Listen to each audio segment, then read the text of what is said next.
나오셔서 말씀 결산 은혜라는 제목으로 말씀 전하실 때 귀한 은혜 받으시기 바랍니다.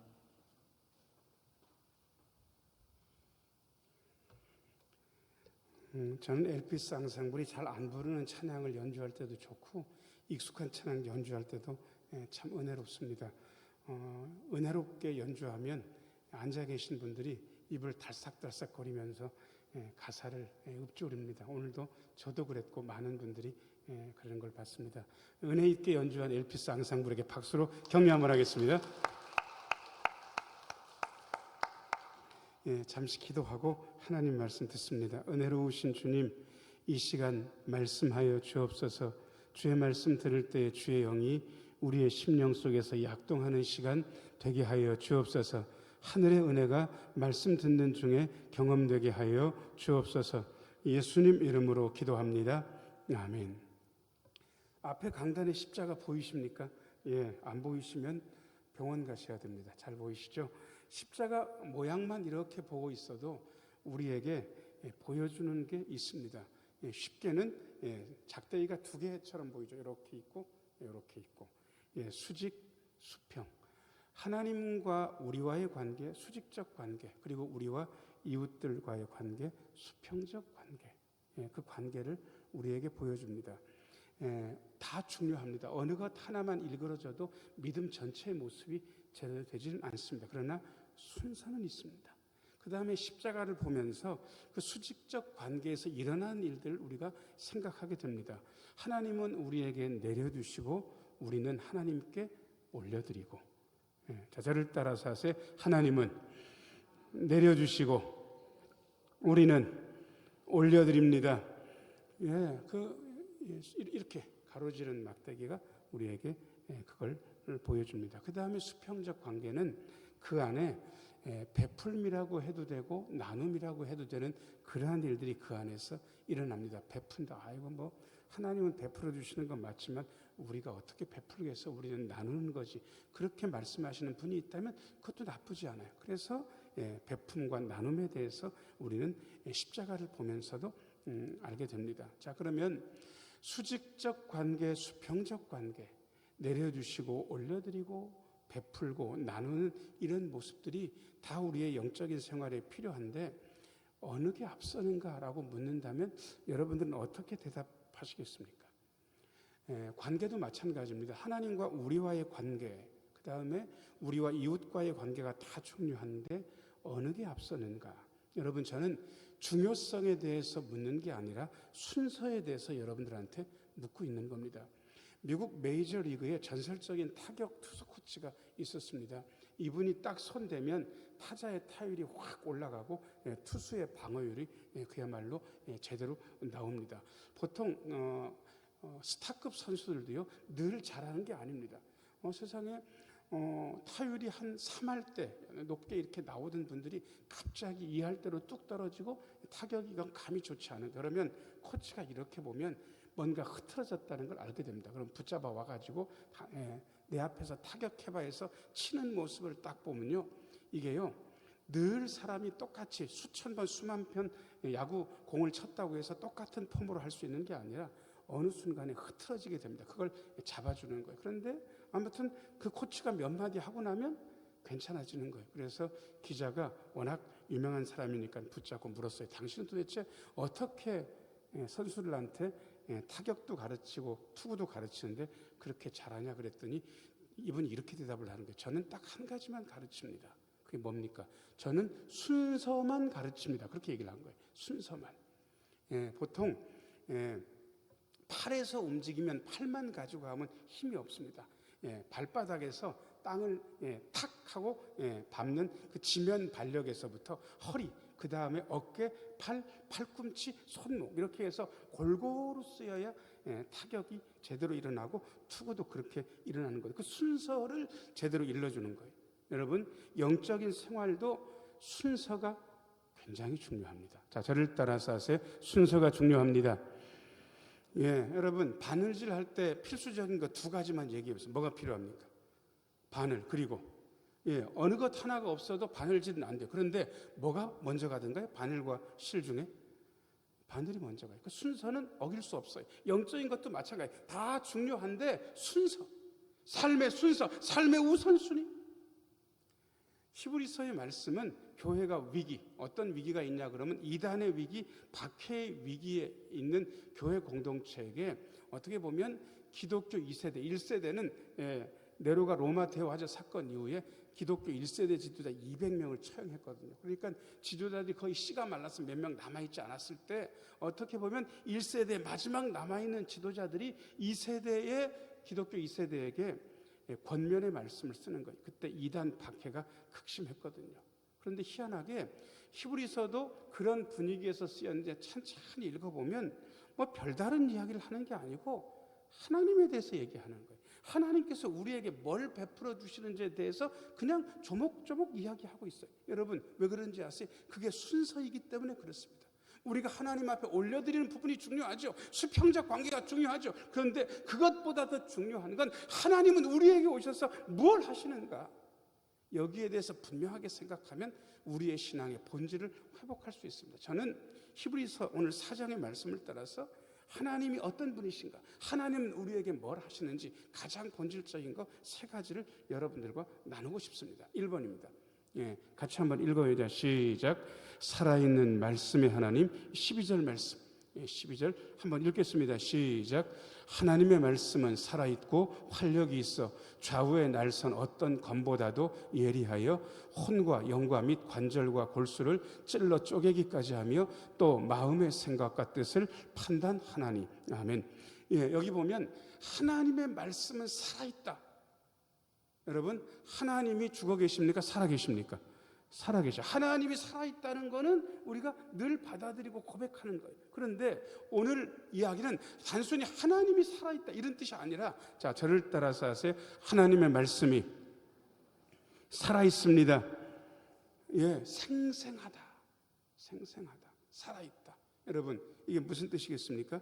어떤 분이 이렇게 이야기했습니다. 하나님의 말씀이 살아있기 때문에 사람을 살리고 또 살린다. 그렇게 이야기했습니다. 자, 저를 따라서 하세요. 하나님의 말씀은 살아있어서 사람을 살리고 또 살립니다.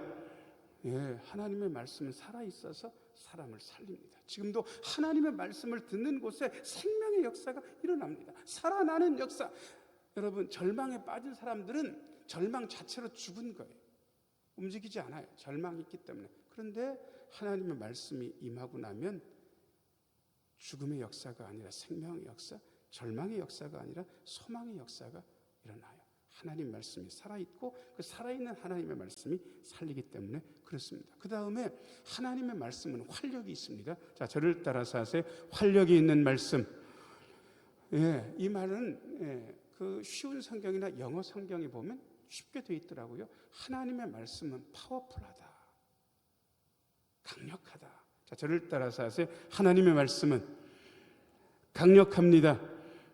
영어 좋아하시는 분들은 파워풀이 어떤 뜻인지 압니다. 강력하다는 거예요. 그래서 하나님 말씀 앞에 거칠 게 없어요. 하나님의 말씀 몽둥이 같아서 바위를 부스러뜨리는 말씀인데 어떤 바위를 부스러뜨리냐 그러면 사람의 마음에 있는 완악한 그 바위 같은 완악한 마음을 몽둥이로 부스러뜨리는 그런 힘이 있는 거예요. 하나님 말씀 앞에 다 고꾸라집니다. 여러분 그래서 말씀을 정직하게 대면하는 그러한 시간이 우리에게 필요한 거죠. 활력이 있는 말씀, 강력한 말씀. 자, 그 다음에 저를 따라서 하세요. 하나님의 말씀은 예리합니다. 그래서 오늘 말씀에 보면 관절과 골수를 찔러 쪼개는 거, 여러분 외과 의사들이 쓰는 메스가 굉장히 날카롭습니다. 제가 실제로 그거를 만져본 적이 있습니다. 외과 수술할 때. 야, 이거 잘못 휘두르면 큰일 나겠다. 제가 아는 날카로움은 어느 거냐 그러면요, 제가 어렸을 때 그 추석 전에 벌초를 했습니다. 그 전에는 예초기가, 제가 어렸을 때 무슨 예초기가 있습니까? 다 낫 가지고 하는 거니까, 낫도 작은 낫도 있지만 길게 장대를 매 가지고 큰 낫 가지고 벌초를 하는데, 벌초하기 전에 그 낫을 숫돌로 가는 것을 봤습니다. 여러분 칼 갈고 낫 갈아보신 분 아시겠죠? 이거 아무나 갈면 날이 엉망이 되는데 동네에도 잘 가는 분들이 좀 있어요. 그분들한테 부탁해서 그걸 아주 가는데, 세상에 그게 잘 갈렸는지 어떻게 시험을 하는가 했더니 이렇게 세워가지고요, 잘 가른 다음에 이 손끝으로 세게 밀면 큰일 납니다. 살짝 그 날 위에 밀어보는 거예요. 그리고 손끝을 이렇게 딱 돌려보면 그 손끝에 피부, 아주 얇은 겉에 껍질이요, 피 안 나게 살짝 베어져 있는 거를 볼 수 있어요. 야, 기가 막히게 날카롭잖아요. 여러분, 제가 지금 물리적인 날카로움에 대해서 얘기했는데, 자, 저를 따라서 하세요. 하나님의 말씀이 예리합니다. 그래서 혼과 영도 쪼개버린다는 거예요. 영혼도 쪼개버릴 수 있다. 야, 그래서 하나님의 말씀이 우리에게 육신적으로만 부딪혀 들어오는 게 아니라, 자, 저를 따라서 하세요. 하나님의 말씀은 내 영혼까지 들어옵니다. 예, 비집고 들어오시는 거예요. 하나님 말씀이 예리하기 때문에. 말씀 앞에 다 꼬꾸라지고 말씀이 예리하기 때문에 내 영혼이 병든 어떤 것들도 다 베어내고 쪼갤 수 있습니다. 주일 저녁에 오신 박봉렬 목사님은 자기네 교회에 간증했습니다.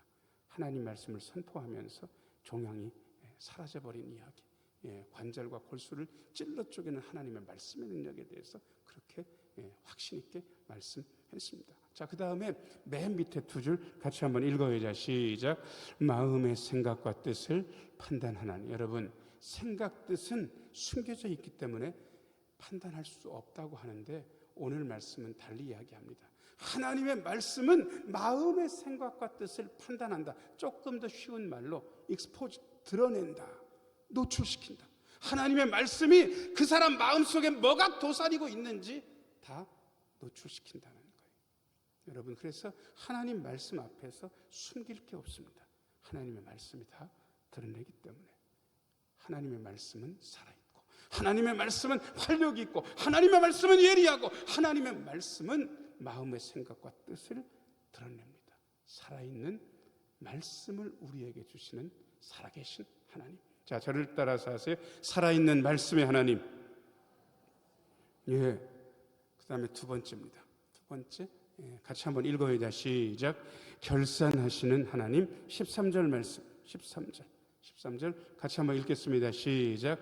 지으신 것이 하나도 그 앞에 나타나지 않음이 없고 우리의 결산을 받으실 이의 눈앞에 만물이 벌거벗은 것 같이 드러나느니라. 아멘. 여러분, 세 번째 줄, 우리의 결산을 받으실 이. 자, 저를 따라서 하세요. 우리 하나님은 삶을 결산하십니다. 네, 결산이 뭡니까? 장사를 다 하고 나서 그날 얼마 들어갔는지, 얼마 남았는지, 뭐 이런 거 계산하는 거 아니겠습니까? 결산이 있기 때문에 잘 장사했는지 잘 장사 못했는지 알게 됩니다. 우리의 삶도 마찬가지입니다. 결산이 없으면 지금은 안 돼요. 지금은 뭐가 잘 됐는지 뭐가 잘 못됐는지 잘 몰라요. 그런데 우리 하나님께서 생애 마지막에 결산하시기 때문에 결산은 그것 자체로 평가입니다. 자, 저를 따라서 하세요. 우리의 삶을 결산하시고 평가하십니다. 우리의 믿음과 삶도 평가하십니다. 여러분, 믿음으로 구원받고 천국 갑니다. 그런데 상급은 좀 다릅니다. 우리 몸으로 행한 것 가지고 상급 받습니다. 어떤 상급을 어떻게 받아야 될지 하나님께서 결산하십니다. 이 결산을 믿으면 삶의 자세가 확 다릅니다. 저는 우리 교회에서 결산을 믿는 분들의 삶의 태도를 많이 봐왔습니다. 하나님께서 보고 계시고 하나님께서 결산할 것을 믿기 때문에 남들이 칭찬하지 않아도 어떤 일들을 은밀하게 감당하는 것을 저는 봤습니다. 은밀하게 기도하는 분들, 은밀하게 말씀에 집중하는 분들, 은밀하게 재정적으로 무언가를 후원하는 분들, 은밀하게 하는 분들. 저도 은밀하게 나중에 결산하실 그 하나님을 알고 있기 때문에 견딜 수도 있었고 참을 수도 있었고 기도할 수도 있었습니다. 여러분들도 별반 다르지 않으리라 생각합니다. 그런데 이 결산의 날에 대한 굉장한 오해가 있습니다. 바울 사도께서 서신서를 쓸 때에도 어떻게 얘기했냐 그러면 하나님께서 곧 오신다. 우리 예수님께서 오신다. 그래서 당신 세대에 올 줄로 알고 그렇게 가르치셨어요. 그런데 여러분, 한 2000년 지났다고 치고 하나님 아들 예수님이 오셨습니까? 안 오셨습니까? 아직 안 오셨어요. 그런데 지금 그거를 경험한 분들이 어떤 느낌을 가지고 신앙생활을 하나 그러면요, 오긴 오시는데 우리 세대는 안 오셔. 앞으로 한 2000년이나 3000년 지나고 오실 거야라고 생각을 하시는 거예요. 여러분, 그런 식으로 결산을 자꾸 미루어 하다 보면 우리의 신앙생활이 헐렁해질 가능성이 있습니다. 자, 저를 따라서 하세요. 하나님의 아드님이 이제 곧 오십니다. 세게 좀 해봐봐요. 하나님의 아드님이 이제 곧 오십니다. 확실한 것은 바울 사도께서 활동하실 때보다 2000년은 앞당겨졌다는 겁니다. 여러분, 금세 우리 세대에 오신다고 생각하고 움직이는 게 제대로 움직일 수 있습니다. 아이고야, 우리 살아생전 안 오셔. 자식들한테 야, 니들 생전에도 안 올 거니까 걱정하지 말고 적당히 살아. 여러분, 그런 식의 이야기를 해줬다면 과연 어떻게 믿음 생활할까? 결산의 날은 다가오고 있습니다. 자, 저를 따라서 하세요. 우리 하나님 결산하십니다. 말씀, 살아있는 말씀이 하나님, 결산하신 하나님. 제가 두 번째까지 말씀드렸습니다. 세 번째입니다. 세 번째, 같이 한번 읽어야죠. 시작. 예수님을 통해 은혜를 주시는 하나님. 14절 말씀, 14절 같이 한번 읽어야죠. 시작. 그러므로 우리에게 큰 대제사장이 계시니 승천하시니 곧 하나님의 아들 예수시라. 우리가 믿는 도리를 굳게 잡을지어다. 아멘. 예수를 믿는 분들이 은혜에 대해서 이야기하면서 한 분을 빼놓고 이야기하면 은혜가 없게 됩니다. 다시 말씀드립니다. 어떤 한 분을 통해서만 은혜가 있습니다. 여러분들이 축도의 문구를 기억하시는지는 모르겠습니다.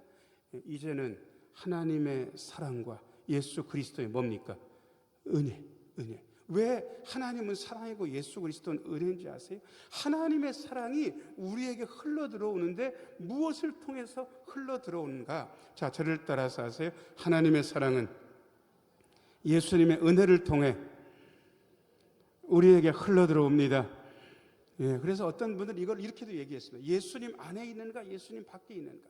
하나님께서 우리에게 베풀으신 온갖 좋은 것들이 예수님 안에 다 들어있습니다. 그래서 우리도 예수님 안에 있으면 다 누립니다. 그런데 예수님 밖에 있으면 그 어떤 것도 못 누립니다. 은혜 밖에 있기 때문에. 그거를 14절은 그러므로 우리에게 어떤 제사장이 계시니, 큰 대제사장, 대제사장도 큰 제사장이라는 뜻인데 앞에 큰 자가 붙었으니까 대제사장이라고 얘기해도 되고 큰 제사장이라고 얘기해도 되는데 그냥 큰 대제사장.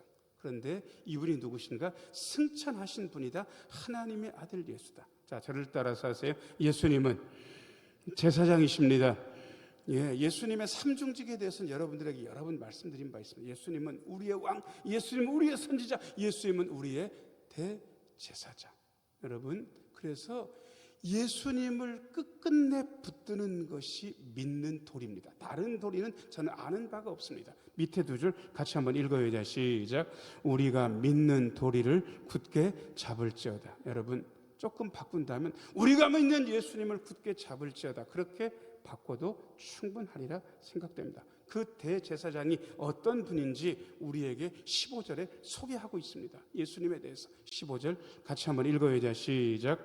우리에게 있는 대제사장은 우리의 연약함을 동정하지 못하실 이가 아니요 모든 일에 우리와 똑같이 시험을 받으신 이로되 죄는 없으시니라. 아멘. 자, 저를 따라서 하세요. 예수님은 우리의 연약함을 동정하십니다.